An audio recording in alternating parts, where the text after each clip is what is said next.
What's that? You want a better cross-border checkout experience? You want to know how to offer that? Okay. Could we fix your hair first?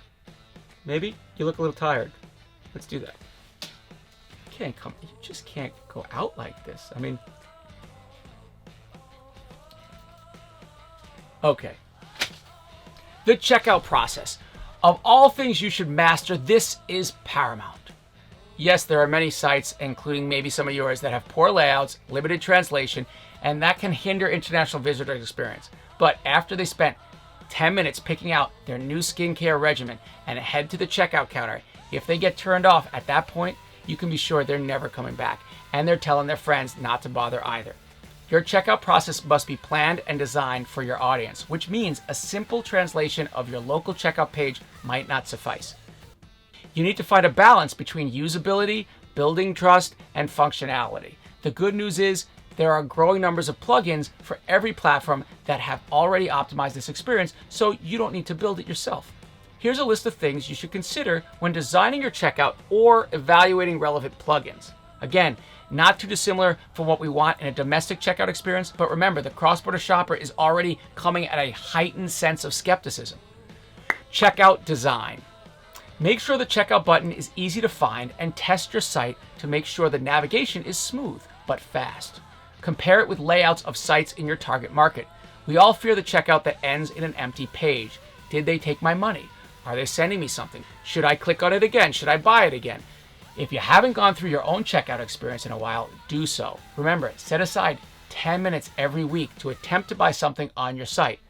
Once you get set up with Global, put the VPN on your site and log in from another country's IP address to see what the experience is like for them. Bad surprises. Avoid bad surprises for your customers. When you start selling cross-border, establishing trust is going to be your first priority. Everything they experience is exaggerated, so remove the space for interpretation. Be explicit about the taxes, fees, and shipping costs you'll need. Adding fees at checkout can make your customers feel tricked. This tactic is even illegal in some markets. Editing. Make it easy to add or remove items from your shopping cart. It always helps to show the picture of the item at the checkout and not just the SKU or an item number. Your customers shouldn't have to go back and forth from your website to know what's in their basket. Payments. Once your customers are at checkout, ready to pay, now it's time to live up to their expectations. Make sure your form fields respect the requirements for the country you're selling to, including taxes. First off, you always need to be clear on what taxes your customers will need to pay. Brazil, for example, people need to enter their CPF tax number. In other countries like Canada, companies that registered for a tax account need to indicate their tax identification number on all their invoices. Your payment process should look and feel as natural as possible for your customer, and that means as native as possible for them.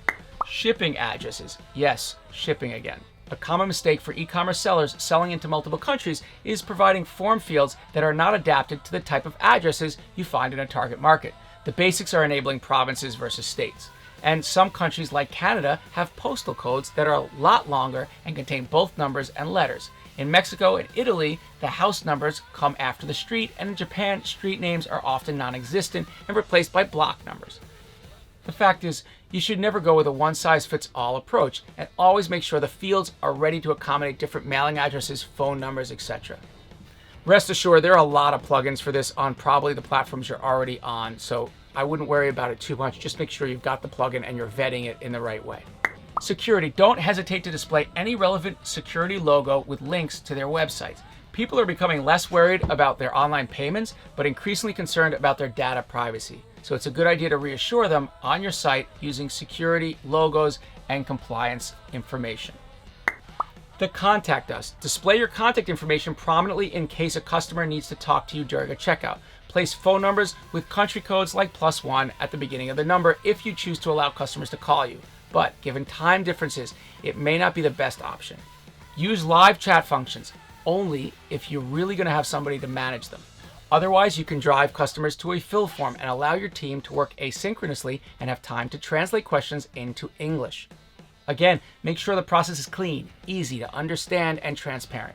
And always make sure the content layout, language, and measurements are relevant to the customers you're trying to reach. If you aren't sure about any of this and it is overwhelming, remember, this is not a closed book test and you get more points for cheating effectively. So use a VPN, go to the checkout of the #1 online retailer in your category, in your target market, and see what the layout is and the process look and feel is.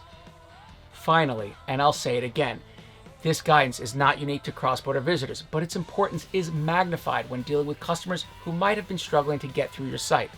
I want you to think about the physical manifestation of that same digital experience.